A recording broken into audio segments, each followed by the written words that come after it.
Hoje escrevo daqui do... Mando notícias daqui da cidadezinha. Deixa eu olhar no mapa.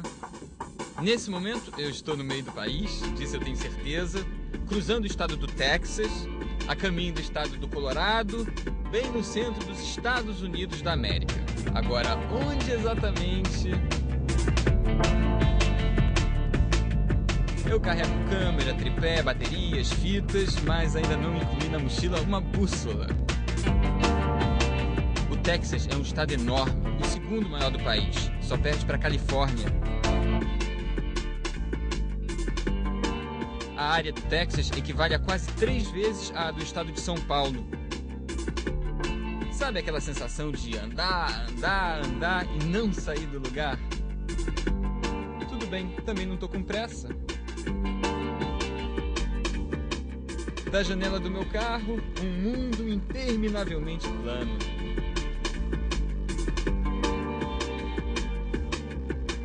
A paisagem muda muito de vez em quando. Isso aqui no Texas, porque eu já sei que no Colorado, no montanhoso estado do Colorado, eu vou dar adeus à monotonia. Não estou reclamando não, eu só quero que chegue logo para eu conhecer uma cidade onde praticamente tudo gira em torno da juventude universitária. Um lugar, dizem que é quase o paraíso sobre a terra para quem se dedica aos estudos. Eu já sei que vou morrer de inveja e de saudade dos meus tempos. Ah, meus tempos de estudante.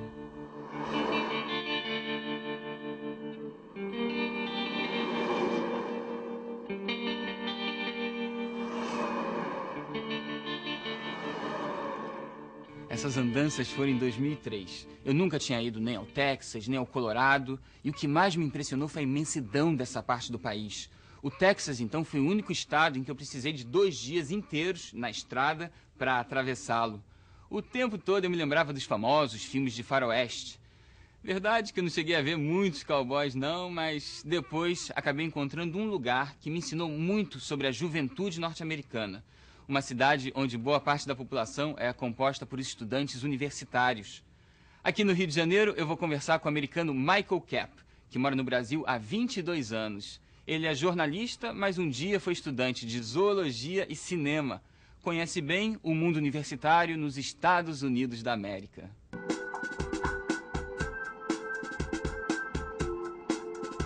Dallas. A gente volta e meia ouve falar da cidade de Dallas, aqui no Texas. Eu cheguei até a pensar em parar para matar a curiosidade, para descobrir o que Dallas tem. Mas é a 8ª maior cidade dos Estados Unidos, o tipo de lugar que não dá para conhecer assim, rapidinho. Então, como dizem os ingleses da famosa banda Rolling Stones, as pedras rolantes não podem parar.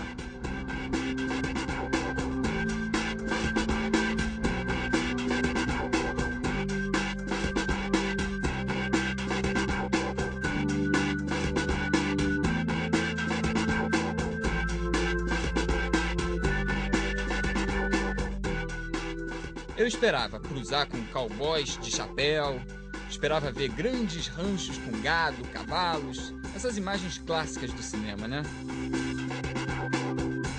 Entre o cinema e o mundo real, até a vovó já sabia disso. Existe uma diferença do tamanho do Texas.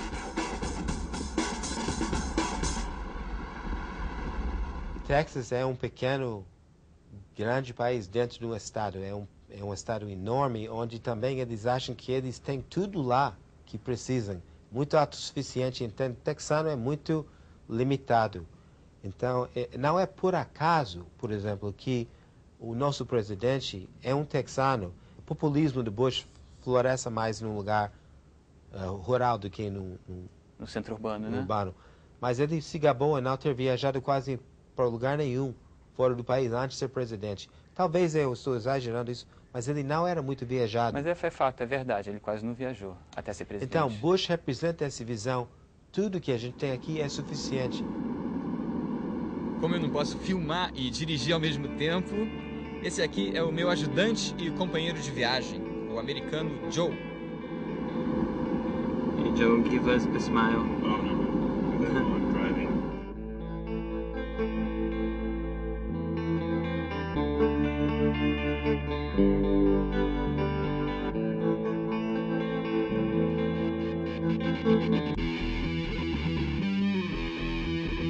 Sabe aquela imagem de cidade fantasma dos filmes de faroeste? As ruas de terra batida podem ser coisa do passado, mas o jeitão de deserto, esse continua o mesmo.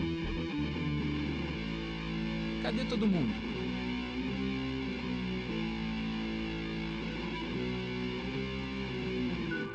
Depois de rodar durante 3.800 horas, pelo menos a sensação é essa. Pois bem, a gente decide parar por conta apenas do nome de uma cidade. Loving.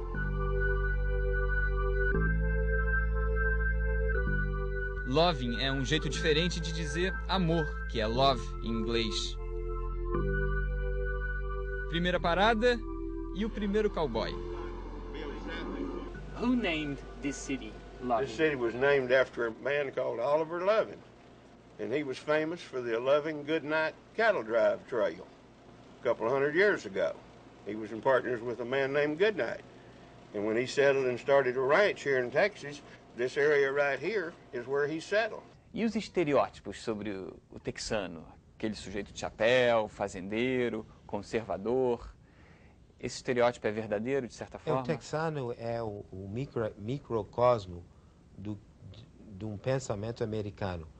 O pensamento americano é que nosso país é o maior, mais rico, mais certinho. É um pensamento egocêntrico que limita sua visão. O americano nem viaja tanto para o exterior porque ele se acha que onde ele mora é como Voltaire daria, melhor de todos os mundos possíveis. Texas é um microcosmo de um pensamento americano que eu acho muito perigoso, porque quando você não ganha perspectiva, você não consegue ver onde você fica. Você não vê de onde você é. Se você, aquela grande foto dos astronautas do espaço, a grande frase, a Terra é azul. É muito bonito, porque eles não sabiam a cor da Terra de verdade antes de ter as perspectivas, com todos os instrumentos disponíveis de ciência. Você precisa ter as perspectivas. Quando você acha que está vivendo no melhores dos mundos possíveis, é muito possível que você não é.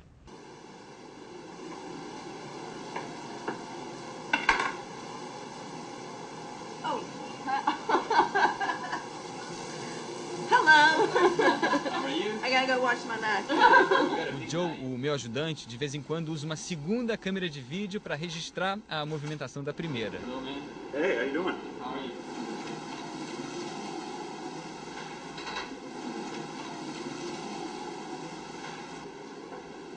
Oop, wrong way. Hello.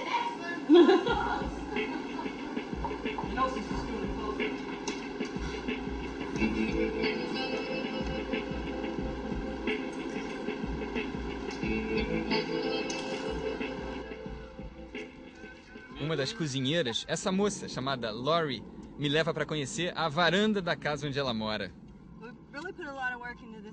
Segundo a Lori, essa é a grande atração turística de Loving, uma típica cidade de faroeste habitada por uma coleção de gatinhos. Decorated it and everything. Got your blacksmith down here.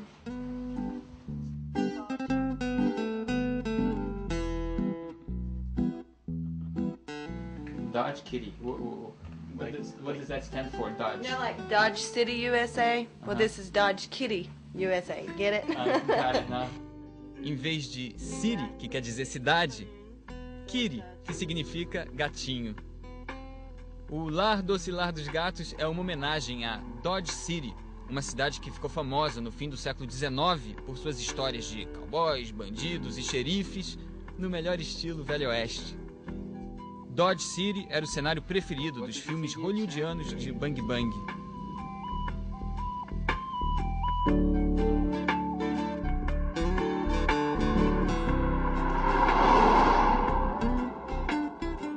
Eu não havia planejado nenhuma parada no Texas e não vou mais parar no Texas.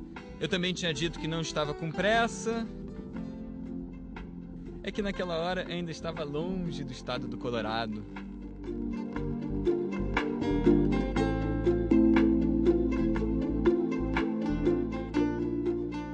Se eu falar no nome Colorado, qual é a imagem que vem à cabeça? O que você pensa?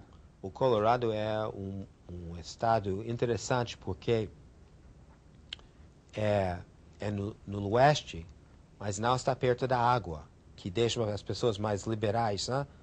Mais progressistas. A água, então, ela fica fora da água, então um estado vermelho, que votou em Bush, republicano, mas tem natureza abundante, que deixa a pessoa mais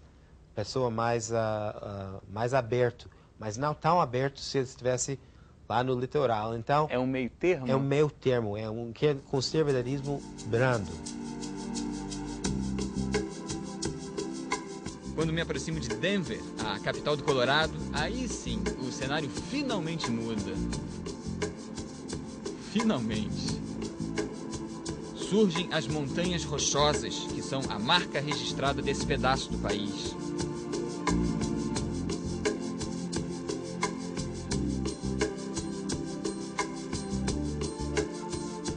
Esse estado ganhou o apelido de Suíça das Américas. No Brasil, nenhuma montanha chega a 3.000 metros de altitude. Só aqui nas Montanhas Rochosas, ou Rocky Mountains, são mais de 800 picos acima de 3.000 metros.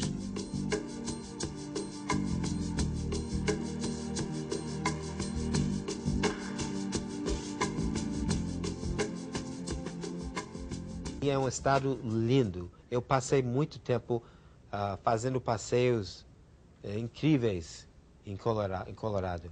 Os Rocky Mountains, Rocky Mountains, eu ia falar famosa nela música de John Denver, Rocky Mountain High. Quer dizer, eu fico chapado, só subindo nas montanhas do Colorado. Na verdade, boa lembrança, boa lembrança. O turismo, naturalmente, é uma baita fonte de renda do estado. A segunda mais importante, atrás apenas do setor de serviços. O Colorado recebe cerca de 25 milhões de turistas por ano. Olha, para se ter uma ideia, o Brasil, o país inteiro, recebe um pouco menos de 1/5 desse número. Cerca de 4,5 milhões de visitantes por ano. Só aqui no Colorado são 3 parques nacionais, 41 estaduais e um padrão de manutenção incrível. A gente pode falar bem, falar mal dos Estados Unidos, mas quando eles se propõem a fazer bem feito, olha... Daqui a pouco a gente vai ver como é a vida em Boulder, uma cidade que parece ter sido feita sob encomenda para quem tem carteira de estudante.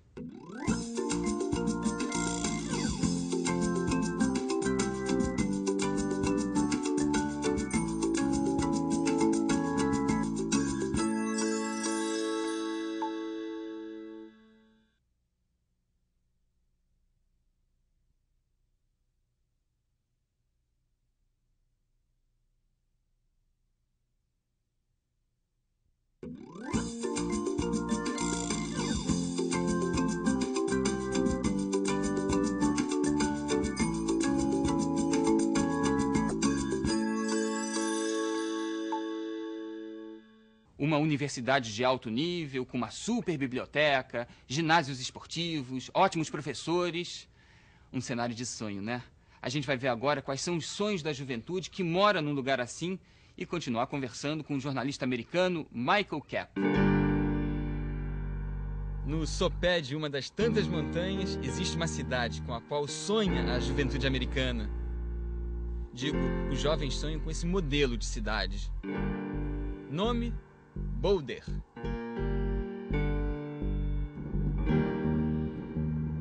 A minha primeira impressão? Que cidade limpa. Segunda impressão: que cidade organizada. Terceira impressão: que clima gostoso em meados do outono. Solzinho durante o dia, friozinho à noite. Característica mais marcante de Boulder, essa é uma cidade universitária. Aqui funciona a Universidade do Colorado, que faz parte da elite do ensino nos Estados Unidos. São pequenos oásis, pequenas ilhas de alternativas dentro dos Estados Unidos que deixa um pensamento progressista florescer. E normalmente essas cidades são cidades universitárias que atraem os jovens, como Boulder tem uma universidade muito grande, a Universidade de Colorado, e os jovens criam essas ilhas de progressismo universitário e a cidade cresce em volta.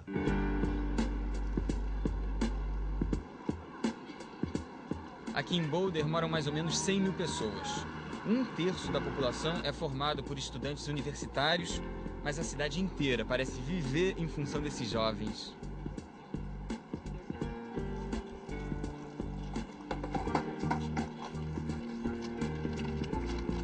Uma pesquisa feita nas universidades norte-americanas deu a Boulder, por 2 anos seguidos, o título de cidade mais festeira dos Estados Unidos.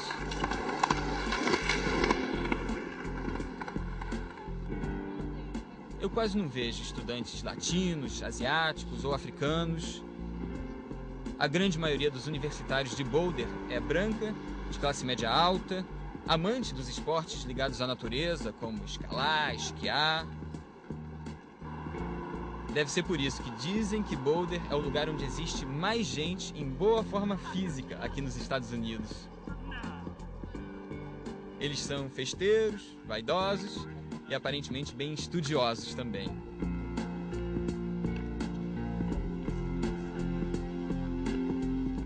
Para nós brasileiros, passar no vestibular é uma conquista. Nos Estados Unidos, entrar para a universidade também significa ganhar uma passagem para a independência. Esse é o momento em que o jovem sai de casa e vai morar longe dos pais. Muitas vezes, bem longe. O jovem americano sai de casa para entrar na universidade, não é? Essa é uma regra comum nos Estados Unidos. É uma regra comum. Só que eles voltam muitas vezes. O que acontece, eu acho que é uma pena, porque tem prós e contras. Porque eu saí do meu ninho quando eu tinha 18 anos. E por isso eu fui para uma universidade linda, campus de Indiana. Com o campus eu decidi onde eu iria morar, baseado não no estudo, mas da beleza do campus.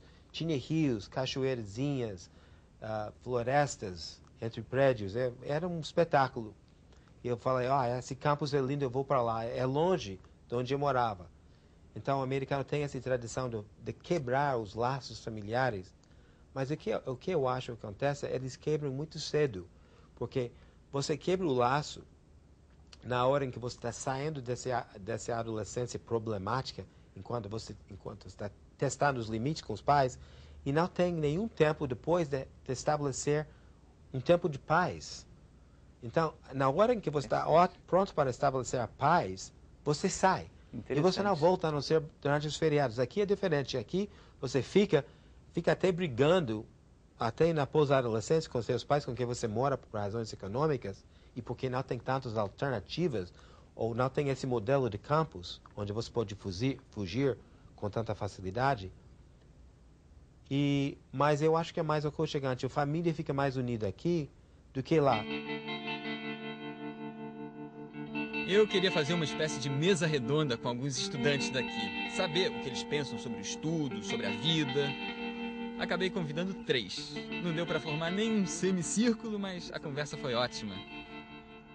I love this country. I mean, I definitely don't agree with a lot of things they do, especially abroad and within, but you know, the opportunities here are just, I mean, unbelievable for people our age. I mean, you can do so many things with your life. And I lived in Europe for a year and a half, and I remember thinking, you know, what can I do here? And I tried so hard to find something that I could like grow with, and I came here and it just happens. Like, you want it and you can just go and do it, which is the great thing about this country. Yeah, we are in a dreamland. I mean, right now. Yeah. This is a dreamland. I mean, a lot of people would love to come here and study here, and this country still opens a lot of opportunities foreign people to people who live abroad, like me, the guy who's behind the camera. Exactly. One of the coolest thing about our country is that you can have a Chinese restaurant on the same block as a monastery, is the same block as it's just like we're all living together, and there's lots of cultures represented here. There are, well, not here in Boulder. Not in Boulder, by any means, not in Boulder. No, this is white town, but like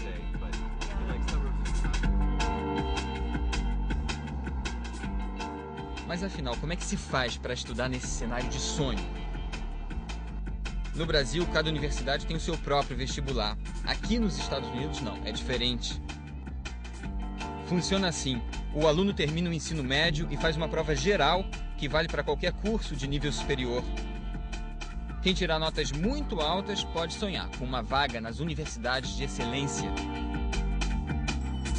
Os passos seguintes são: se candidatar oficialmente junto à universidade, fazer uma entrevista e esperar ansiosamente pelo resultado.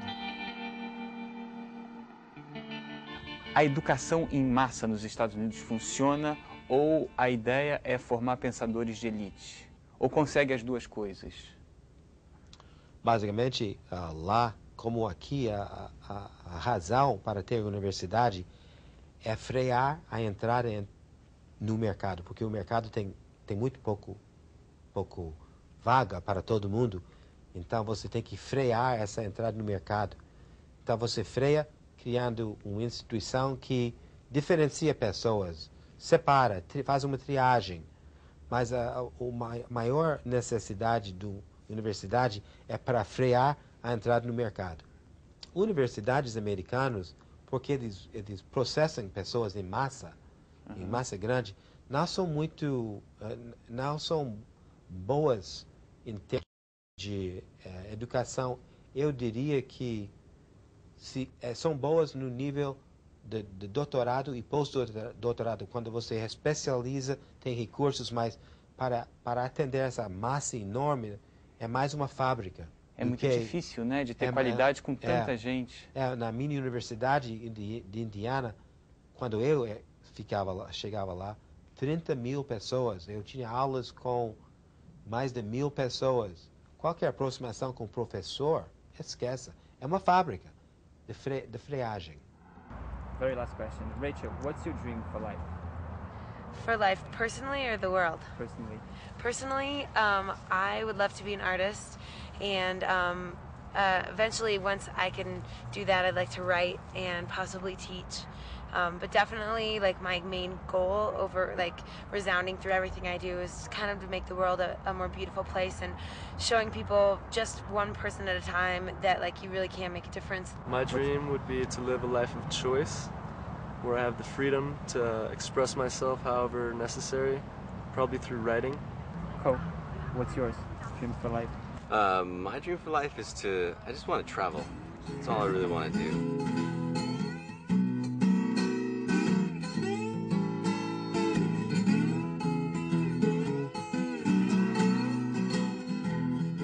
Bom, eu já viajei um bocado. Conheci jovens do Camboja, da Mongólia, de Portugal, da Rússia, China, Islândia, Tailândia, Sri Lanka, Malásia. Agora, responda rápido. O que todos os jovens têm em comum? Resposta, para mim, o romantismo.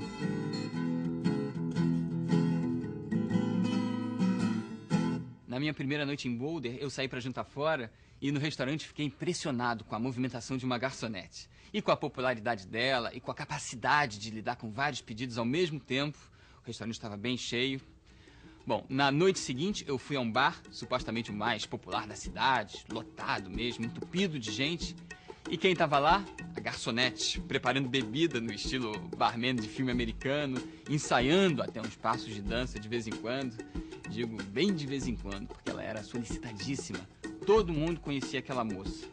E as gorjetas? O americano tem o hábito, né, de deixar pelo menos 15% do valor da conta também para quem serve no balcão de um bar. Pois essa garçonete era a Raquel, ou Rachel, a estudante lourinha que eu entrevistei. Lá pelas tantas, no balcão, eu não resisti, a chamei e comentei o seguinte com ela, em inglês. Raquel, a rainha das montanhas.